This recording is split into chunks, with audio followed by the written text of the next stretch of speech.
El mànec és algo que és una fusta redona, una vara, un nou de qualsevol arbre. N'hi ha arbres que la madera és més noble i és millor. No podem agarrar maderes fortes. Perquè no es corque, el tindrem que tallar en la minvant.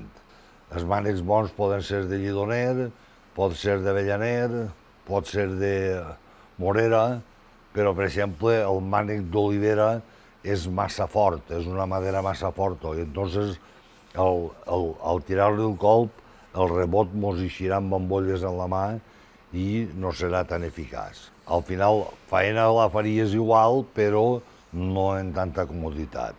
Això és un mànec, simple, n'hi ha de molts tamanys.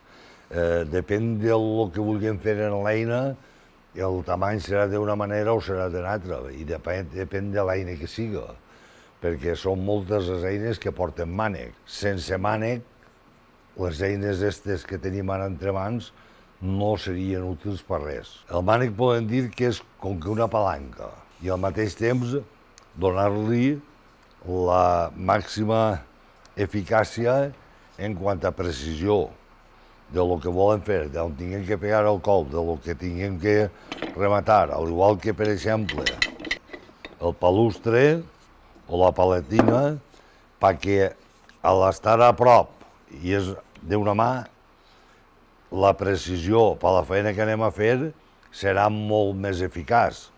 La tenim més a prop, la dominem més l'acció que fem, i entonces l'eficàcia també és més. En podem tindre de molt llargs i de molt curts, depèn de la colp que vulguem fer, perquè ara mateix, per tindre un bon colp per un martell, quan el mànec més llarg, el colp també és més fort.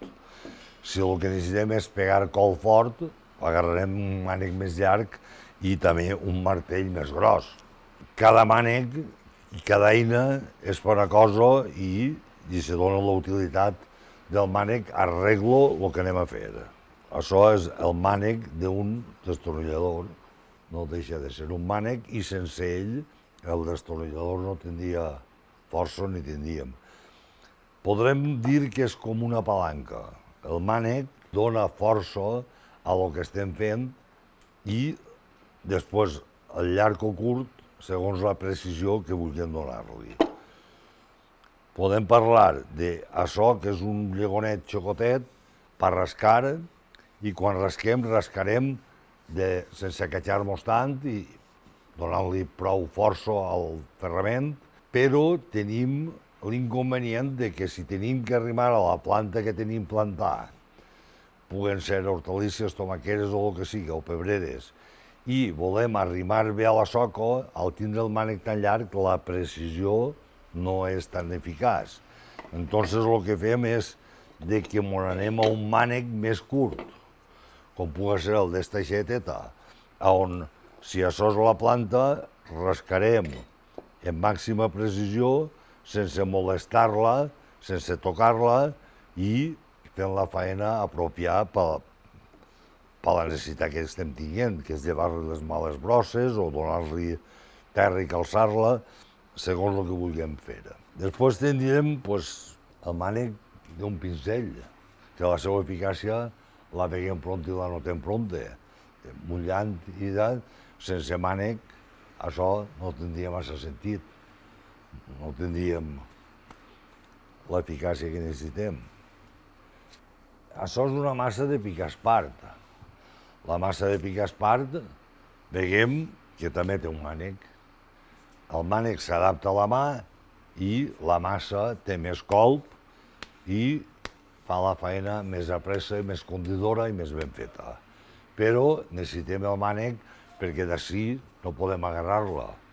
És molt millor agarrar-la d'ací. El sentit del mànec.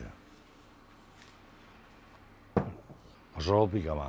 Això era per picar el blat. La feina seva era el seu mànec, que tinguera colp, dins de lo que era un morter, es posava el blat i en això i se donava. El tindre damunt del mànec, era perquè el fera més contrapès. El ser fusta, que no pesa molt, d'ací tindríem que donar-li molt de colp i això ens ajuda que el colp sigui més fort. El contrapès que li fa dalt fa que sigui més fortet.